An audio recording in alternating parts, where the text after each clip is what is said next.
इस समय बिहार की वोटर लिस्ट को लेकर हमारे देश में जिस तरह की राजनीति हो रही है वो काफी दिलचस्प है। राजनीति के बीच एक गजब ही खेल खेला जा रहा है। एक तरफ 10 सालों में पहली बार ऑपोजिशन को ऐसा मौका मिला है जब वो नैरेटिव कंट्रोल कर रहा है। दूसरी तरफ सरकार भी जानती है कि जो नैरेटिव को कंट्रोल करता है वही वोट शेयर के मामले में आगे होता है। इसीलिए सरकार इस बारे में जो कर रही है वो भी काफी दिलचस्प है। इन सब पर आज हम चर्चा करेंगे कि सरकार की इसके जवाब में नीति क्या है। क्या राजनीति है? क्या विपक्ष ने चुनाव आयोग के खिलाफ जो मोर्चा खोला है उस पर अपना कंट्रोल बनाए रख सकता है? सोशल मीडिया पर जो लोगों का रिएक्शन आ रहा है वो माहौल क्या जारी रहेगा? क्या लोगों का इलेक्शन को लेकर जो रवैया है वो बदल रहा है? इसी पर चर्चा जरूरी है।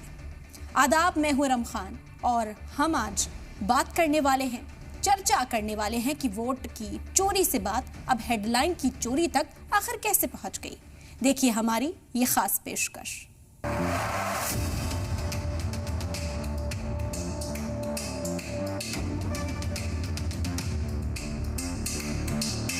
एक सीट हमने दिखा दी कि चोरी हुई है। 8 अगस्त को राहुल गांधी ने एक प्रेस कॉन्फ्रेंस में पूरी ताकत से हमला बोला था। महादेवपुरा निर्वाचन क्षेत्र में क्या हुआ था और किस तरीके से 1 लाख एक्स्ट्रा वोटर्स वहां थे और उसी अंतर से बीजेपी जीत गई। तो राहुल गांधी ने सीधे चुनाव आयोग पर निशाना साधा।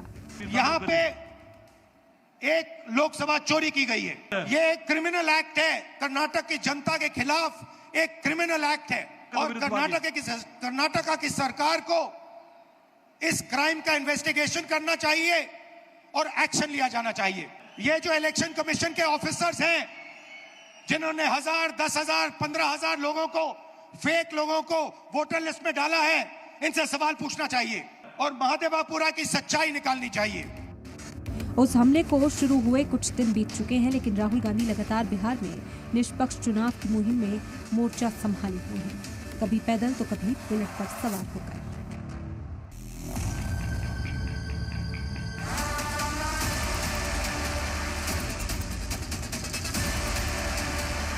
इस मोर्चे में हर दूसरे दिन कोई ना कोई नया पहलू सामने आता रहता है।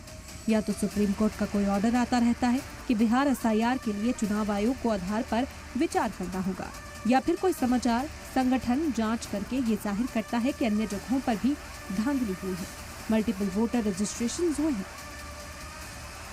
जिससे चुनाव आयोग की रेपुटेशन को काफी नुकसान पहुंचा है। इसके बाद चुनाव आयोग ने अपने बचाव में प्रेस कॉन्फ्रेंस की।